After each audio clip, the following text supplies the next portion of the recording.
Welcome back to another episode of Suckcessfull, the podcast. I'm one of your hosts, Blake, and joining me, I'm one of your other hosts, Justin. And this is the podcast all about the not-so-subtle truth about success and the art of sucking less in pursuit of it. Let's not waste any more time and get right to the show. Being in branding and social media and content creation as long as I have been, I guess one of my favorite things to hear from clients is when you sit down with them. Oh, what happened? Oh, no. I wish I could respond, but I took like 4 years of Spanish and I can understand a lot of it. Can't speak it back. I'm the same way in many, except for Spanish. Like I know a lot of German, but I can't speak it back, but I understand it. I know a little Farsi. I can do that. With Spanish, I can do both ways for whatever reason, but other languages, I'm just like, it's not good. What's your sound effect on that? That's my kind of rewind, like put the brakes on kind of, it's not working. That's my sound effect there.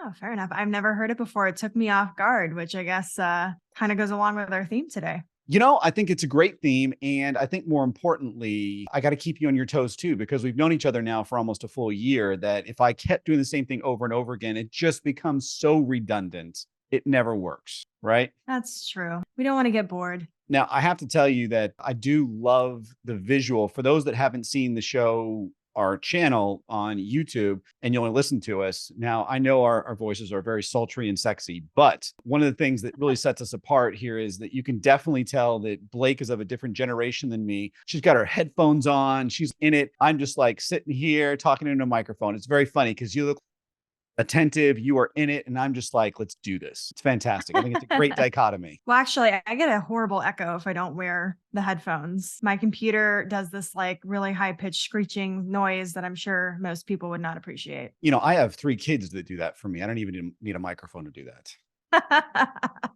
that. So Blake, I'm excited today. I think today, for those that don't know, this is our 3rd podcast. So let me see if I can get this right. High five to us. Oh, I did it right the first time. Oh, no. You didn't see You got it. You got it.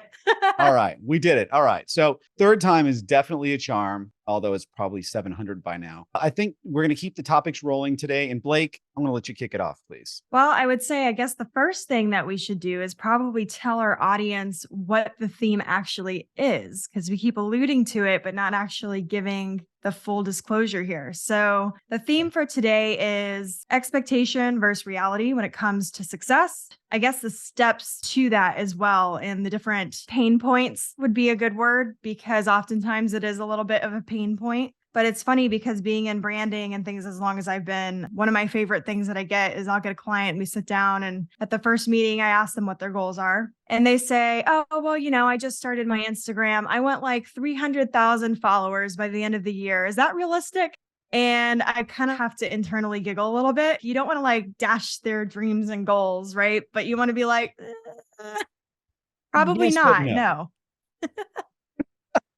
And I think, first of all, it's a great example, but I also think it is the dichotomy of the two, right? Because the idea of success and what you think it is, and then you achieve it, then it's something different. And then you achieve something else and you keep going. And it's just, the more we perceive these things, the less we get out of it. Is kind of where I think today we're going to go and talk about not only the pitfalls of it, but realizing that expectations are important, but they need to be tempered with the idea of appropriateness. Like your example there. Okay, 300,000, maybe, probably not though. So let's aim for 5,000, whatever it is, and kind of temper that backwards here a little bit. Because for those that live outside the United States and listen to us, one thing that the US is great for is just building the most insane expectations and even sometimes achieving it. But we don't dream small for most of us. I've never really been on social media before, but I'd like to have about 10 million hits a day. Is that possible?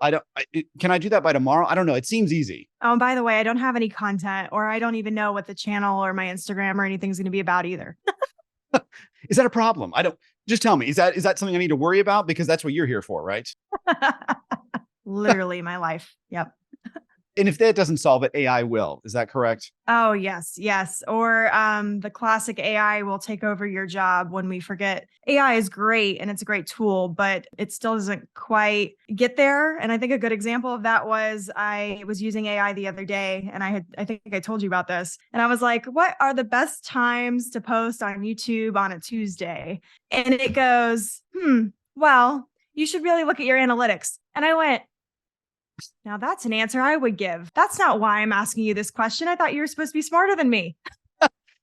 Or if it at least not smarter, at least a slightly better answer. Come on. Like that is just insane. So I think today, now that we've gotten our giggles out a little bit, which many more to come, I'm sure, let's dive into this subject here, because I think that especially for people that are successful in general, this is actually a bane for a lot of people, because you've got this vision in your head of something that you're going to achieve. You've got this goal line. You've got this idea that somewhere out in the future. And as you get closer to it, most of the time I found you expect that each step feels different. And in fact, usually not only doesn't it feel the way you expect it, but it then slaps you in the face and takes you in a totally different direction. Is that fair? That is such an accurate depiction right there. And I literally visibly see it's like myself standing there and then my other self walks up. It's like past self and current self, right? And they walk up to each other. Whack. Exactly what it is. It's like, come back to reality. And what we want to do today is kind of help you so you don't get slapped in the face, because that's no fun. You know, one of my favorite quotes of all time, it's attributed to Mike Tyson. And it is, everyone has a plan until you get punched in the face. And it's so true. I haven't heard that one. That one's great. It's a fantastic one. And it's so true. And I think that goes along with success, because we all have this vision. We grew up, especially in the West, with TV and all these books and all these people that you quote unquote aspire to. And then you kind of start following that path and you realize that this may not be actually the journey that you want to go on. Or if it is the same journey, it feels different and you get different rewards than you expected. And you basically have to digest all these feelings, when in reality, you should just be enjoying the moment. I think that brings me to the idea of a lot of people think that the journey to success is what looks good on paper or what other people have determined to be a needle mover. But oftentimes when we're actually going through it, we are taking experience that we've learned that maybe we've gone through that others haven't gone through, or that particular person that we're using as a reference hasn't gone through. There's different circumstances. Even if, say, the goal is you want to be an actor. And obviously to be an actor, you have to get your headshots and then you have to go and act. You know, you have to take classes, you have to do this. There's so many different ways though, where you actually become successful in that, and so many different niches in just acting alone, that I think people kind of forget that it's like that for everything though. Everything that you're trying to do, it doesn't matter how many times you are reading about somebody who is successful, that may still not be the right path for you.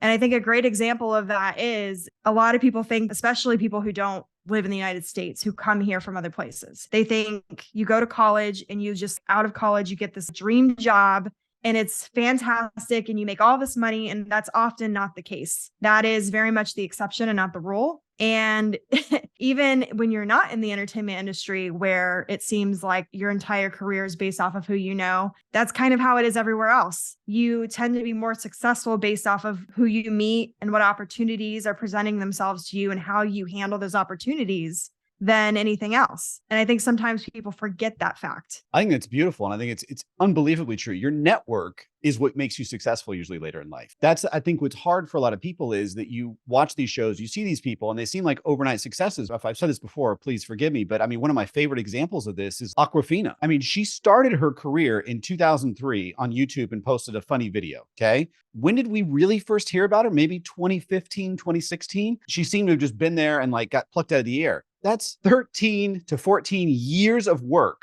toiling, getting better and practicing over and over and over and over and over and over again until something finally clicked. The toiling, the monotony, the heartache in that is awesome. But I think that we have to get past the idea of the overnight success, because that's one, it's not something to espouse, but it's also a fallacy in a lot of ways. Today, I was talking with a buddy of mine, and one of the stories he told was just a beautiful kind of summation of this in general. So when he was, I think, 23 or 24, he was working for the State Department and was giving an award to ex-President Gerald Ford. And before he went up to get the award, he was talking with him backstage and he was like, man, I got 10 minutes with this guy. He wouldn't let me ask any questions. He asked me all the questions. He wanted to learn about me. The impact that left on him was so profound. It changed the way he even looks at those situations and appreciates them much more. And the reason for that is usually when you meet someone, especially like a president, whether you like the president or not, you have to realize there's only been 46 in our entire span of a country. It's pretty cool to meet one. That's one. And two, you think that these people had spent all their lives lobbying for donations and appeasing other people would want to just talk about themselves. But this individual reached out to this 23-year-old kid and wanted to learn everything about him. And not because he was frauding, he just wanted to make him feel special and make him feel heard. That to me, really, as I was preparing for today, seemed to be kind of the epitome of what I envision success being like. It's that point when you're able to give back to somebody, not only yourself, but make them feel worthy. And I think that part of the journey when we think about this whole thing, success, and we think about expectations, right? Like this person's going to be this way. Then you meet them and you're like, what? Which we can talk about fun stories of that in a minute too. But I think it's really letting that expectation go and just traveling and surrendering to the moment and seeing where it leads. I agree with that. Wow, that's a really interesting story. I don't think I've ever experienced that before, actually, which is intriguing, especially having come from, I mean, I grew up around celebrities, so even not living in LA. So it's just, I don't know. That's interesting. That's very interesting. But imagine being 22, 23, whatever he was, and you had a president that cared about you that much, like wanted to learn about you, and he was about to get an award in 10 minutes. How special would you feel, right? Like how much do you think that would change the way you interact with people and what you want to give back in just 10 minutes? Isn't that crazy? Well, it's so interesting how you can have such an impact on somebody in such a unexpected way. And it's funny because I think oftentimes people, when they think of blessings or miracles, they think of these crazy, ridiculous scenarios that, maybe never could have potentially happened if they hadn't happened exactly like that. But what's funny about that is oftentimes those blessings and miracles end up being those little things like that at the time they seem almost insignificant. And then later on, you realize how much of an impact it was. And it's so interesting because regardless of whether you're on the giving or receiving end, it really can happen at any time, anywhere. I think that's the beautiful part of this. And so first of all, to be your age, and I'll just say 30s, is impressive. Like the amount of intelligence that you have to realize that at your age. I wish I realized that. I didn't back then. It took me a long time to get there. And so I think it's having that lesson early in life is really important, because understanding that those little crumbs you leave, those little interactions, like for instance, if you go to Starbucks and you do that, pay it forward thing where you go and you pay for the person behind you. If you think about it, it's a relatively stupidly simple gesture. But I've had it done to me one day. It was probably about a month ago. We were going to a soccer game and it was like 7:40 in the morning. And I was just in a pissy mood because we had all this stuff happen like back to back. Like the kids wouldn't get up. We were already late. I had 4 people call out sick to the game. I wasn't even sure if we were going to have enough players. I'm like, right? Show up there.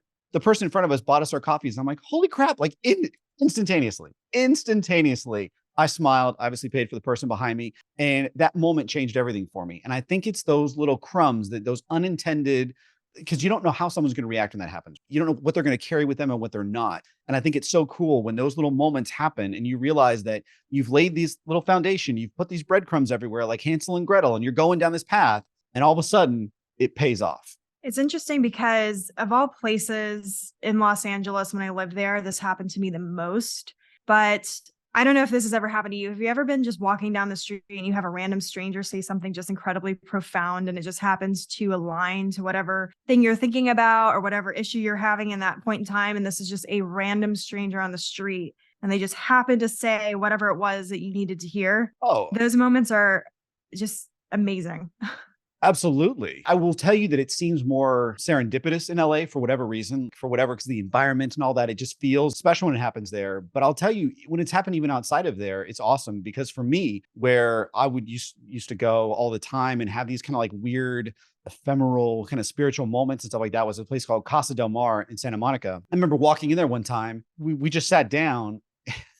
It was the weirdest experience of my life because I'm with my mom and we're just having a drink or whatever at night. And I took her out for dinner. It was just one of those fun moments, whatever. And this lady keeps coming back and forth. She finally stops, nervous, and she goes, I think you're someone really important, but I don't know who you are. And I'm like, oh, Like, first of all, I'm a nobody right now. I'm absolutely no one, but just that feeling that you thought I was, my ego went, I mean, oh my God, I was feeling like $1,000,000. And my mom was like, oh, that's the last thing he needs to have. So thank you. I had a weird moment when I moved back from LA and I moved back to Florida to be with family. My brother wasn't doing well at the time and I just needed a job immediately. And I had told myself when I left college, I was not going to go back to serving tables or doing anything in hospitality because I personally don't like doing it. I'm good at it, but I don't like it. I did serving and all that stuff in fine dining when I was in college to get money for college, but I didn't want to stay in that. So when I came back, I was like, well, I need quick money and I need something easy to get started because we moved back kind of without a plan because of everything that happened. So I ended up working at a fine dining place. And I remember it was the weirdest moment because these two older gentlemen came in and they sat down. They hadn't seen each other in years, but they had been best friends. And they were talking about how the pandemic had made it to where they hadn't seen each other and da da da da da. I'm serving them whatever. And they keep looking at me funny. And finally, the one pulls me over to the side and he goes, okay, you need to just stop for a second. And I'm like, okay, I'm thinking, crap, I did something wrong because the number of times you're working at a fine dining place and you have a rude customer is like, I mean, that's just a dime a dozen. So Absolutely. I'm like, oh, great. He's mad about something stupid. That was my reaction. And he looks at me and he goes, serving's not what you're supposed to be doing. And I'm just like staring at him because it's a weird thing to say to somebody you don't know. And I'm like, okay. And I'm just like, I mean, yeah, I know. And he was like, there's something else that you want to do. And I was like, yeah. And he goes, well, what are you trying to do? And he's like, you're an artist, but I don't know what kind of artist you are. And it was funny because at the time I was still very much pursuing film, like full on. Mhm. And so I told him, I was like, well, I'm a filmmaker. And he said, yeah, that's not it.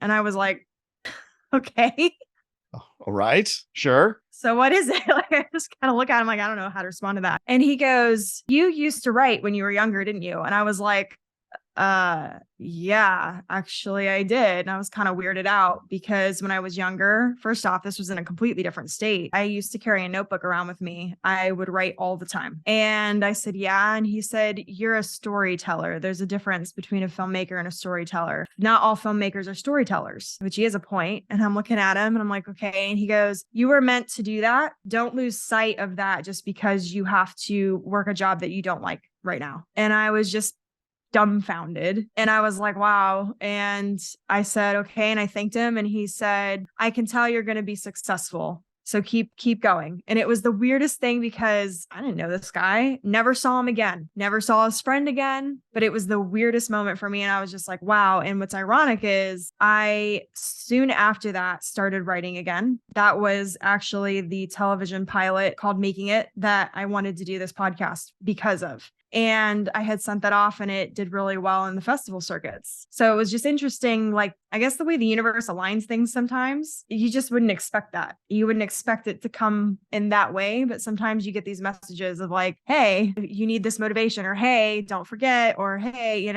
it's like those little reminders. Absolutely. And I think what a cool story because one, I never heard that story. So that's awesome. And I think that's the power of expectation when you think about that, right? Because I've been a waiter and a bar hand and I've been a busboy, I've been all that stuff, hard jobs and very ungrateful jobs. The first reaction almost every time when I would get called over like that is exactly like you, like, oh, come on. And then if you get a good response, you're like, what? So I think as I've gotten older, what I've started realizing is I've tried to dampen my expectation and go into it with this could happen or this could happen and look at it from a slightly, as opposed to I want this to happen, and go into it and just see where it goes. But if this happens, this is how I'm going to take it. If it goes this way, this is how I'm going to handle it. That has helped me significantly. Am I great at it? No. Like for instance, we were going out this weekend and I was so excited because we were going to be meeting with these people and I haven't seen these guys forever. And I was so excited. And then they ended up canceling because one of them got stomach flu and was out. And I was like, damn it, like I was so excited, whatever. And I realized, okay, maybe something else can happen. So anyways, we went out to dinner, had a great time that night, really connected, and just had a really fun, different type of evening that I was expecting, but it was a really powerful and really fun one. And I think that the more we let go of the expectation and see where the journey takes us, enjoy the ride, be prepared for it, leave those breadcrumbs of success behind,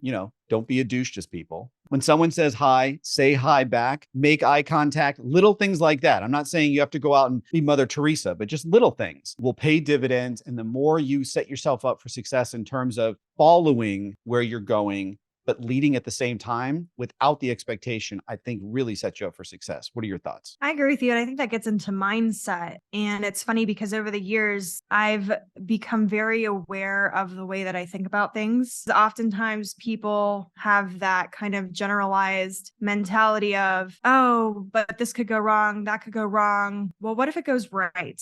What if it goes more right than right? You have to be careful about the way that you, I guess, view your success and view that journey and view the way that it could or couldn't come to you. Because when you get so specific into the ways that it needs to manifest, sometimes we lose sight of how much better it can manifest.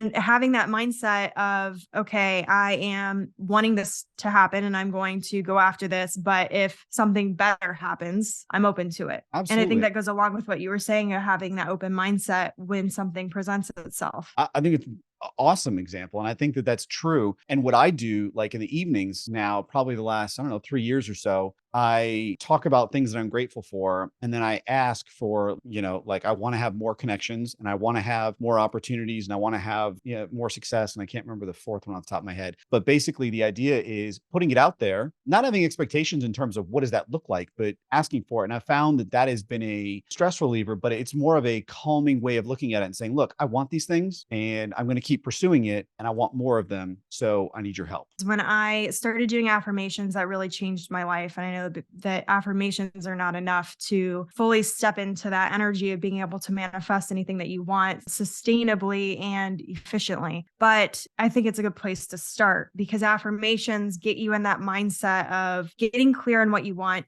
being okay to ask for what you want, and then planning and going forward with that action on how to actually achieve that. But what's funny is as you start getting into the writing of affirmations, you start realizing where your mind is tripping you up because you'll start realizing the areas where it becomes hard to write your affirmations. So for example, if you're supposed to write your affirmations in the present tense as if you already have whatever it is, you'll start realizing that the areas where you feel unworthy or you feel not good enough or not successful enough or whatever, you start having issues with wording it that way. And you'll immediately start writing it like, I want to, whatever, or I will. And then you're like, wait, I am, hold on. And you have to think of how do I write this the correct way of an affirmation? And that's usually where the work needs to be done. And I found that's an interesting trick because it took me a long time to catch on to that. And now that I'm more aware, I'm like, okay, I need to work on this, or I'm not confident in that, or whatever. That's awesome. And I think that's one of the things that I always forget too, right? The affirmation is meant to be, you're affirming now that that's what's going on. And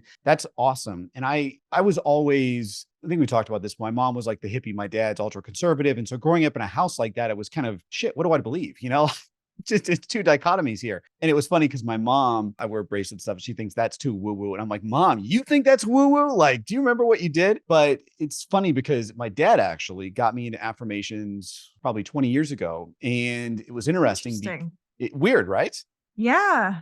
And he didn't mean to do it. I kind of stumbled upon it. Like we went to a conference together and it happened to be at that conference, but I credit him for putting me in that situation. And it was interesting because it was the first time I'd been to a conference where people were like crazy successful. There were a couple billionaires. There were a bunch of entrepreneurs that own their business, all these cool things. And I'm like a 20-some-year-old, very young 20-year-old kid looking around like, wow, this is awesome. And the two things that I picked up on that have like changed me were different than what I thought they were going to be. Again, expectations. One thing that they all did together was they really shared the belief that you've got to have a good team around you. You can't do things by yourself. You have to have a team. If you want to own a giant servicing company, you have to have logistics. You can't just do it yourself. So you've got to rely and build a good team. The second thing was you've got to have faith, and you've got to have faith in what you're doing, and you've got to have faith in where you're going, and not that there's a blind path that gets chosen for you, but you've got to have faith that if you do the work, you do the right things, you set yourself up for success, you continually put yourself out there, it will manifest in some fashion. And is it always going to be the way you want it? Maybe, maybe not. But the idea is if you don't try, you definitely don't get anything. So you got to go out there and try it. And I was like, that's awesome. Talking in this podcast is kind of reaffirming that in me because I honestly forgot a lot of that stuff until you brought up this. I'm like, holy crap.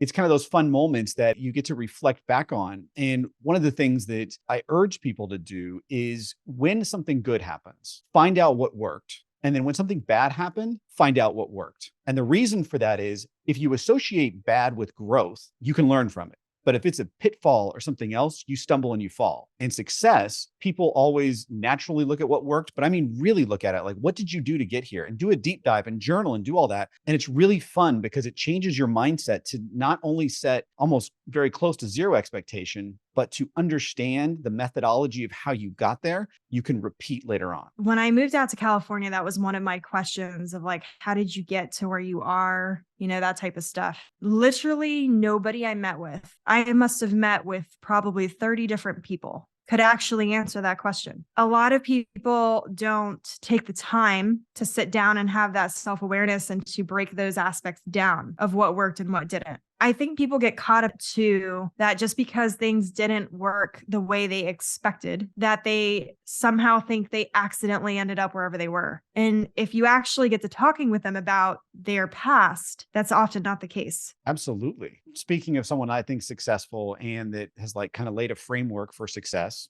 I was listening yesterday randomly to a podcast with Martin Short on it. And I think Martin Short is just one of the funniest because I love quick-witted humor when you can just fire. I love jabs. I love sarcasm. I love all that stuff. One of the things he did when he was like 25 or something, he was down and just kind of frustrated. So he came up with these 9 principles that he judges his life on every day. And it's like personal relationships, love, food, finances. And I can't remember them all, but I was like, holy crap, that's insightful. And so it's really fun listening to him speak because he can chart out in his life. Look, I may be failing, let's just say like in finances or in health or whatever, but I can still get an A because I'm crushing it in friendships. I'm crushing it here. And it was always an empowering way to look at life. And it's propelled him in so many cool ways. And I just think it's a cool lesson to learn that, look, not everyone knows how you got to where they did. And a lot of people don't have that self-reflection because they think it takes time and whatever. But charting things like that, like having a scale where you can measure your success and what you did, or journaling every day and you can kind of follow the patterns, or talking to someone about it. All those things lead to some sort of cool outcome.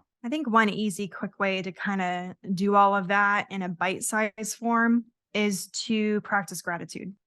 Once you start practicing gratitude on a daily basis, not only do you bring in more positivity and stuff to yourself, and there's actually scientific research that proves that when you're grateful for your life, that you have a completely different mindset and the chemicals in your brain are in a different place. I mean, it's a whole thing. But when you start realizing the things that you are grateful for, you also start realizing what's working. And Absolutely. you'll come to find in all areas of your life, actually. First of all, I think that's absolutely correct. And I would add to that. So I was at a conference about 5 years ago. And one of the things I learned there was something that it was very profound, but so stupidly simple. And it was like, for instance, being grateful for things that you maybe not be grateful for. So for instance, like if you got a bad relationship with a parent, being grateful for that because look where it got you. And it was a very kind of flipping it on its head way of doing things. And I'm still struggling with this with some aspects of my life because, I'm a human being. No matter how perfect I want to be, I still have emotions and, it's sometimes hard to get over things. But it's helped in a lot of ways to say,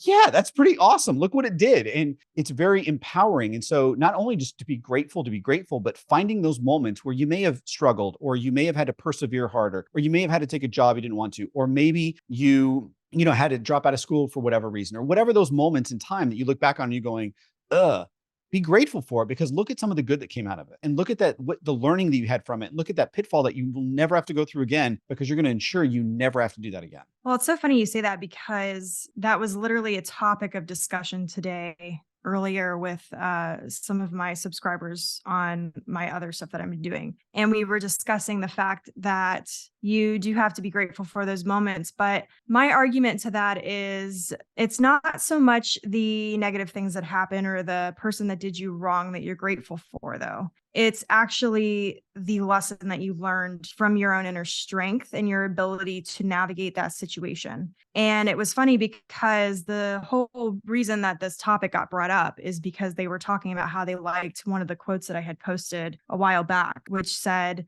so a little backstory on that is I get annoyed when people say, oh, my trauma made me stronger. That was always like a pet peeve for me because it didn't. And so my, I guess, correction to that is it's not that your trauma made you stronger. It's that you made you stronger because you chose to be strong. That is what to be grateful for, because oftentimes what people don't realize, regardless of whether it's a trauma or it's just a horrible, nasty disappointment, you have to get through. At the end of the day, it's the way that you decide to navigate that situation. And if you have the strength to get through it, that's something to be grateful for, because not everybody can. Not everybody can heal from that. Healing is a choice, and you have to choose that path. And I think people often kind of lose that a little bit. They think it's just going to come to them, or they think they need an apology, or they need to rely on some sort of conclusion or closure in any situation. And often that's not the case. You don't find that through getting closure and apologies and all that. You find that through the healing work that you do for yourself. And that is a level of self-awareness that took me a very long time to understand. And it's something that I like to try to help other people with, because I think it's a common misconception. I think it's 100% right, because I think a lot of times too, people that do that stuff talk in platitudes. I'm stronger because of my trauma. Well, actually, it probably broke you in many ways too. I mean, very real. I think as a human being, we've all been through trauma. And I can think of many instances here where I look back on going, shit, I wish I never had to go through that. Like, I wish I could bypass that. I'm not so grateful for that, but I am grateful for not only the lessons I learned, but the resilience factor. That's what I always look at, is how quickly did I bounce back? And I was able to do that. I can overcome this trauma, which means in the future, I can overcome this. And it's very funny to me because like my daughter is a ding dong, right? I mean, she's an unbelievable athlete, but like she has these weird things to her. So like she's so worried about people's perception of her. Last night she was going to dance, and if she didn't wear the exact outfit, she was like, well, what if someone thinks I changed my style? I'm like, Bailey, you're 10 years old. Like, what? What are you talking about here? And it was just having to have those conversations with her, like, look, that's not the thing that matters. What matters here is you got to go perform. Don't worry about their perception of you, because no matter what you do, they're going to perceive you a certain way. What you do need to do is orchestrate how you want them to perceive you and see what happens. I know that was very deep for a 10-year-old. I didn't say it that way, but it was like, oh, okay, Dad. Okay. But am I going to lose my style? I'm like, okay, we're done here. You know? I remember this was a couple of years back. My sister apparently came to my mom and was like, should I wear makeup tomorrow? And my mom was like, I mean, if you want to. And my sister goes, no. I need to know if I'm wearing makeup tomorrow, because if I'm wearing makeup tomorrow, I'm wearing makeup every single day for the rest of school year. My mom was like, what? I guess she wanted to be consistent. I don't know. So my mom was like, what? And my sister's like, I'm just not doing it. She walked off, and she didn't for the rest of the year. She did not wear makeup. But it's so funny because that got brought up the other day, and she goes, I don't know why I thought about it that way. It shouldn't have mattered.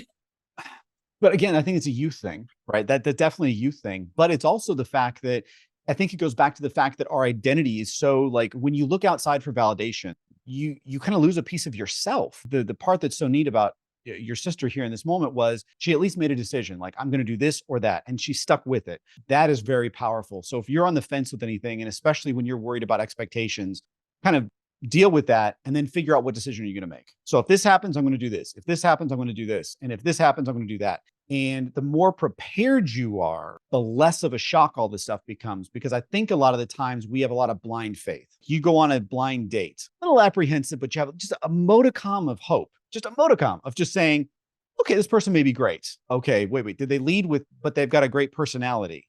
Okay, that's a red flag for me, right? I'm glad they have a great personality, but there's more to a relationship. So it's enjoying the process, seeing where it goes, and dimming that light a little bit of chaos in your mind, and just saying, I'm going to appreciate this moment. I'm going to figure out what I need to do here. I'm going to go moment by moment by moment by moment. And then at the end of it, see where you ended up. Because if you're going into it with like, I've met my soulmate, this person's going to be amazing. We talk for 4 hours online. This is going to be the greatest day of my life. And you show up and this person, is 180 to what you pictured, the date's over. And you're crushed, when in reality, all you did was meet somebody. If you think about it, like, that's all you did. And yet your entire everything is crushed. That's how powerful expectations are. I agree with that 100%. I think that you have to sort of envision what you want, go after what you want, but sort of release your expectation of how it presents itself in that way. And it's funny because I actually have a really good example of both, like, the expectation versus reality. Yeah. When I was in Los Angeles, I was on a project. On paper, it should have succeeded. We had stars attached to the project. We had a budget. We had all this stuff behind us. And it was one of those projects where nobody seemed to have the same expectation of anything and couldn't get on the same page about anything. Everyone was fighting. It was just like one of those projects where nothing went right. Nobody was collaborating properly. Everyone was like on their own cloud of like expectation and whatever. Well, before all of that like fully came to present itself, one of my mentors I brought onto the project. And I was on this project as a producer, and I wanted to bring him on as another executive producer because he had done that on like a much higher scale than I had. And in my mind, he was very successful and would be a great addition to the team. So I brought him on, and the entire time we did not see eye to eye at all. And it became an issue. And so anyway, long story short, the project ended, we completed it, but it was one of those projects where like there was really no winner or no loser. It just was like everything sucked. Yeah. And it did not go where, of course, we had all wanted it to go. And at the end of it, he came over to my house, and we were standing outside at the time. And this was when I was living in the very old house on the edge of Hollywood and the ghetto. Yes. And it was an old house that had a music studio in the bottom part of it. And there were like 6 other people who lived in the house. And there were 15 billion cats, none of which were mine. Ugh. And I'm over here. My mattress is like on the floor. Like I literally had just moved in right around the time that we had started this project. It was one of those last minute moves, needed a place to go type of thing. So I didn't want him in the house. So we're standing on the porch, and he proceeds to tell me that he was sorry. He doesn't know what happened, that, we've never had these issues in the past of communication, whatever. And he was like, honestly, I think I got combative with you because I was jealous. And I was like, so confused. I was like, what? I'm like, you've lived here for like 8 years. You have a house. You work in a major studio as an executive producer. I live in a shitty house with 6 other roommates and 15 billion cats with a mattress on the floor. And I'm looking at him like, okay, of what? And he goes, well, you're doing it. You're living your dream. And I said, aren't you living your dream? That's why I brought you on this project. And I proceed to tell him my situation of me living with all these roommates and 15 billion cats. And he proceeds to tell me that he never wanted to be a producer in the first place. And it was an interesting conversation because in that moment, I realized that what I had expected of success and what I had defined as success from him and what he defined from me were 2 different things, and our expectations of what was actually happening versus reality and all that, like it was not in alignment. And we laugh about it now, and we laughed about it then because we were like, well, like what the heck? WTF. That's incredible. That's a great example. That's an awesome example. I think there's so many good examples of it. Like for me, I was so excited. I took a job to go work on the and merger. And I was so excited. And the woman that brought me on was actually my mentor, similar to you. I was so excited. I'm like, I get to work with this woman. She's so fantastic. She's incredibly successful. Start doing this project. And I start realizing, okay, I'm working with, I get recruited by them to actually be on the team. She kind of fades out. It's just such a weird situation because then she got jealous. Then she got upset that I spent so much money to get recruited by them. And then I just cascaded in this whole thing. And I'm like, what in God's name? Like, this is the stuff. I want to be nothing like you. And I had always expectations in my mind, what a great learning experience this would be, everything else. And what it taught me was, first of all, I never want to be like that. And 2, be grateful, like that just you even got to the situation. Stop, like you still have a great contract, everything else. I happen to do a good job. They rewarded me. What's the big deal here? Like, look out for each other, not for yourself. And so it was one of those things that it really affected me at the time. But now that I look back, I giggle about it. I'm like, what a stupid situation. But at the time, I mean, I was just floored. I was so mad. I'm like, how could this happen? And then I look back now, what, 5 years, 6 years? And I'm like, ha ha ha. And it's now that I've not only had time to deal with it, but also changed my perception of it. And I shouldn't have had the expectation of anything. And I just went with the journey. And as opposed to put blind faith in this person, I should just accept that they're a human being and they're going to react the way they're going to react. I can't control that. But what I can control is how I react and what I perceive there. That's a great way to put it. And I don't know. It's interesting because I think oftentimes people's expectation of success is that it's a linear journey. You do A, you get to B, you get to C. That's not really how it ends up happening. To give you like a fast forward on like my career experience and what happened. I went to college, and at the time I was not in a good headspace because of the things I was going through. I go to college. I was not wanting to go to college. I wanted to go be a filmmaker. I didn't feel like I needed to go to college for that. And I got very frustrated because My school had like gutted the film department right as I went into it. Brutal. So half of our teachers were grad students. They like didn't teach us any of the technical stuff. We didn't have access to equipment like some of these other like major schools that were near us. It just was not meeting my expectation. And so while I was in school, I was like, well, F this. If I'm going to be forced to go to school, and that was my way of viewing it at the time. If I'm going to be forced to go to school and finish, which most people don't get that opportunity. So now I see that, but I didn't at the time when I was 20 some years old. Then I'm going to figure out how to work in my industry and start building that now. So I opened up a company with, well, at the time the first company was a couple different partners. And that was the first mistake, is we were not good partners. But anyway, we opened that company. It totally failed because there were 5 of us. 2 of them did one thing. The 2 of us did something else, and the other one did something else. And we all realized like, this isn't going to work. Broke that company apart, ended up opening our second company with me and my 2 other partners at the time. As we started doing things, we started getting a lot of acclaim in Florida and while I was at school. And it was weird because as I was going through school, because a lot of my teachers at the time were grad students, they were coming to me and asking me questions and wanting to be on my projects. And I remember at the time being frustrated with that because the expectation was for that to be the opposite, right? And it wasn't. And so that was my first frustration. And then we started having issues with our one partner. So we broke that company off and split into another company. And that's when things really started taking off. But of course, after that happened, my business partner had an unbelievable opportunity to work in the film industry in Ireland, right? It was like 2 months after we opened.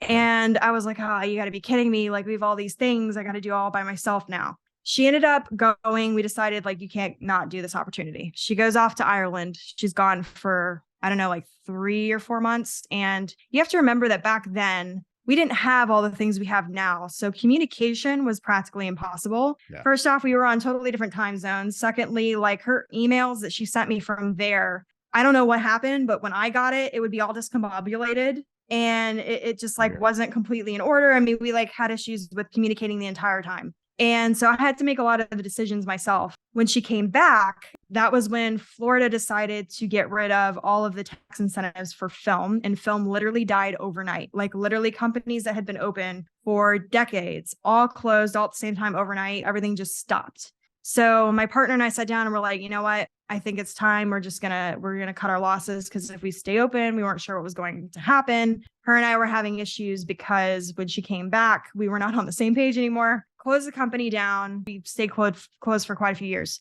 Right around the time I was graduating, that's when I wrote the television pilot that got interest out of LA.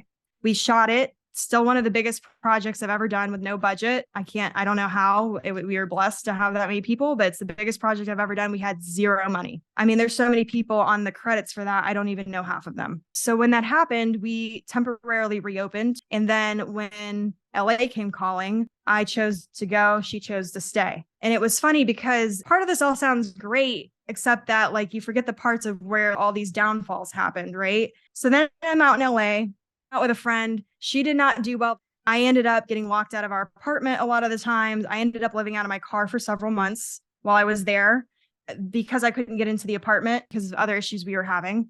Meanwhile, I'm like working at these major studios and I'm having to go in to work for my job, and I'm having to get there early because I have the keys to open these studios, and I'm having to get ready in the bathroom because I don't have a shower at my house because I'm locked out of my house half the time. So it's interesting because people think it's a straight line. And then even after that happened and I finally move into like the shitty place with all the cats and whatever, which at the time was a step up from my car. So I was proud of myself for that, but still not where I wanted to be. I ended up getting all these great opportunities, but even still, LA was so expensive and I had gotten myself in so much debt by moving out there with no money that it was hard to sustain things. And so when my brother fell ill, we decided we were going to leave LA. And I came back here, and it's ironic because I took that as like a failure at the time. I didn't want to leave. I moved back here and all these different opportunities happened and I didn't even have to be in LA. And now I have a different perspective about, I think people also think that, oh, I have to be in a certain city or a certain place before I can be successful. And they think that, oh, well, if you have to leave, say LA, and you're in the entertainment industry, my life's over. Like I can't ever do anything again. Like they have this sort of like skewed expectation of that. The truth is that you can be successful anywhere that you are in any part of your journey, and your journey is not going to be linear. You're going to have these moments where suddenly you have to go left for a year. Like having to go back to serving was so frustrating for me because I didn't want to have to do it. And when I was in LA, I made it harder on myself because I was like, I'm not going to take anything that's outside of my industry, which in certain ways helped me a lot, but it made my life a lot harder too. So I think people need to have a little bit more grace with themselves and a little bit more understanding of like, hey, you're going to hit these moments where things are really great. And then you're going to hit these moments where it feels like you went back 20 steps, but you didn't actually go back 20 steps because you're not the same person you were back then. You have new ways of doing things, new skills, and it shifts your perspective and it shifts your mindset on the way you go about succeeding. And it's funny because a lot of the things like moving back here and things like that I viewed as failures at the time ended up being vastly important to where I am now. And I think people forget that. Say, if you want to be an actor, not all your friends have to be in the entertainment industry. Actually, one of my friends that is a very good friend. Yeah. My friend who's a very good friend of mine, we were friends in LA. We met and we've been friends for about 7 or 8 years. But when we first met, he had nothing to do with the entertainment industry at all. He started a photography business, got himself in Vogue within a year, and he's doing fantastic. But he, for the majority of our friendship, was not in the entertainment industry at all. That's so awesome. I think people have to have like a different way they go about their expectations for all those different things, because it ends up being very different oftentimes going through it than what you're expecting it to be. Yeah. I mean, first of all, it's a crazy story and thanks for sharing it. I would say I'm going to add 2 pieces to that. One, I think especially for immigrant children here, it is the A plus B plus C equals D. I go to school, I go to school, I go to school, I get a great job. Doctor, lawyer, I don't know, maybe something else, another type of physician, right? Those are the kind of 3 degrees. That's all you can get. Oh, and you can be an engineer. Sorry, that's the 3rd, right? That's it. And it's very interesting to me that when you live in a world, especially we're very lucky to live in the United States in terms of you can literally do anything. Like it's one place on earth that I've ever been, including Europe, where I went to school. You can really be anything you want to be. You just got to go after it and you got to do it. And you got to set yourself up for it. And it's so funny that limiting belief of you've got to do these 3 things and they always equal something is so weird to me. It's not linear. Success is never linear. And it looks like a cardiogram. It looks like this. Okay. But you always want it to slowly start going up, like a stock. You always want it to start going up a little bit like that. And when it starts going down, it's going to go back up because you're going to change things. So expect that. Whether you're, born here or you're new to this country, please take this advice. Go after what you want.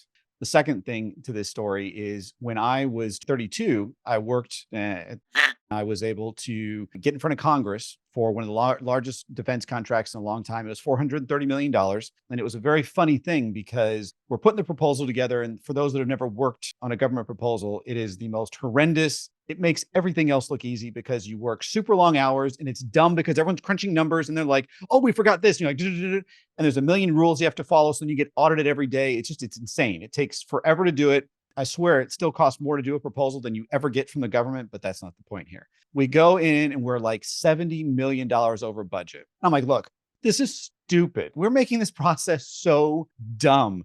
We're trying to hit a number. We've done this for 5 months now. Just send me off to Congress. I'll pitch this differently. And she's like, what are you doing? This is the government. And I'm like, look, I come from the entertainment industry. I can pitch anything. Put me in front of Congress and I can make this happen. And she's done this for like 45 years. She's like pulling her hair out. She's like, no, go back and get the number. I go, we can't get the number. Just here's the deal. Put me in front of Congress or fire me. She's like, all right, here's the deal. So 3 weeks later, I went to Crystal City and I talked to one of the admirals in the Navy. He's like, this actually makes a lot of sense. Long story short, we get to go to Congress. I pitched the idea. I didn't get the 70. I got 65. So I figured coming in $5 million less than I wanted, I can figure out where I can take a shortcoming. And I come back to, and she was like, she's sitting in the audience. She's sitting in the pews watching me. And she's like, I can't believe they just granted that to you. They never give more money. Like they always are chopping you down. I said, look, if you go in thinking you're going to fail, you will fail every time. But if you go in confident, knowing what you're talking about and being transparent as to how you got there and telling a story, you'll get what you want.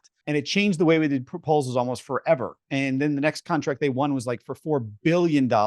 And the reason I tell you that story is because that launched my career in a totally new direction because I took a huge risk, but I know I could do it. And it was one of those funny stories where I came home and even Kelly was like, why did you do that? Great. Now you're going to get fired. Like everyone's telling me, I can't believe you did that. You're an idiot. I'm like, why is everyone telling me I'm an idiot? And looking back, I was probably rash and dumb, but I wasn't falsely confident. I know what I'd done in the past. I knew that government was basically entertainment industry. It really is. It's just a bunch of people that love to hear themselves talk and they have a lot of money. So, all right, I can make this work. And I did.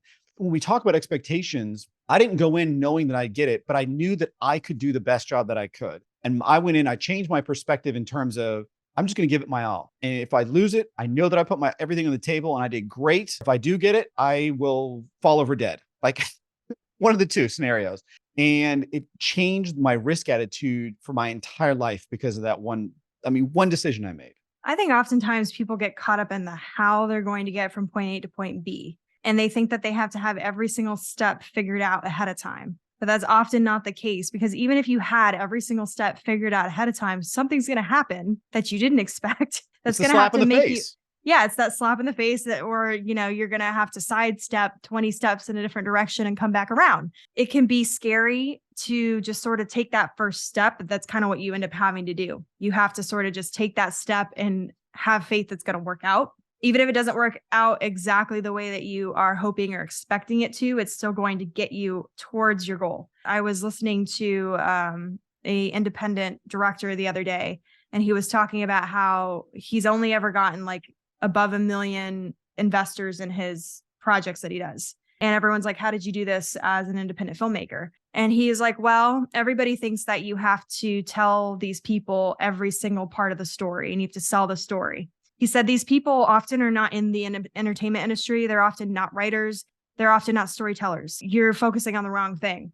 And I think that's a great example of the same aspect of what we're talking about here is like, oftentimes we end up focusing on the wrong thing.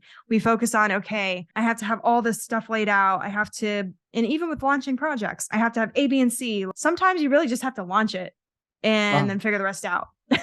No, you're 100% right. I think it's a beautiful example. And as we wrap up, I want to share something funny with you because here's an example of advice. So Kelly yesterday was doing some research and was going to try to find, positioning and all that kind of stuff because she's getting ready to publish her book. And she found a book and sent me this because I couldn't stop giggling because I couldn't imagine.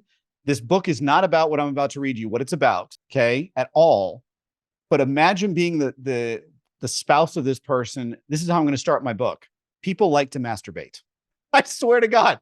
And it's not about that at all. It's basically about making decisions anyway. So my point here is that what you think, a lot of the advice that you get will be contrary to what you feel you should be doing. And there'll be people that will constantly be telling you things because they don't have as much faith as you do, or they've been scared in the past or whatever. And so we urge everyone out there to take those risks, calculated risks. Don't just be foolhardy on them. Have fun with it, have faith, and more importantly, leave those crumbs of success along the way. Like leave that little trail for you so that not only can you repeat this, but did you also bring friends and other people along with you so that when things change, when you get slapped in the face, which seems to be the theme of today, and you decide to start a book with, people, I'm still giggling. This is a day ago. People like to masturbate. I'm like, holy crap, who starts a book that way? Like if that came across my desk, I'd be like, what? Like anyways. So it's funny to me, but they made a really bold decision and it obviously paid off. And so don't do what everyone else is doing. Success leaves clues. And one of the best advice that I've ever gotten is you had talked about, not having to move to LA or anything else like that, but there's proximity, it has power. And so the more we're around people that feed us, they don't have to be in our industry. Like your friend that's was in Vogue, doesn't have to be someone that's in your industry or in your field or whatever, but someone that gives you that energy, that spark, that drive to move forward. That is where the power really resides. This is awesome today. Thank you. Yeah, this was awesome. I agree with you 100% on that, by the way. That's a great way of putting that. Thank you. And scene. I figured since we're talking entertainment show, let's just close it out. And here comes the slate. Done. What is it? Cut. Got Blake, this was awesome. I love doing this. And I think we provided hopefully a lot of value. Can't wait to hear what you guys think. So thank you. Yeah, I'm very excited. Definitely leave us some comments, and we love getting back to everybody and hearing other stories too is another big one. Sharing stories is a great way to not only help each other out, but to also inspire other people, I think. Well, Justin, as they say, all good things must come to an end. Alas, they must. However, this isn't the end, because next week, same time, same channel, we drop another episode. So get excited, because we're going to be diving deeper into all the topics of the not so subtle truth about success and the art of sucking less in the pursuit of it. So join the conversation below, and don't forget to subscribe.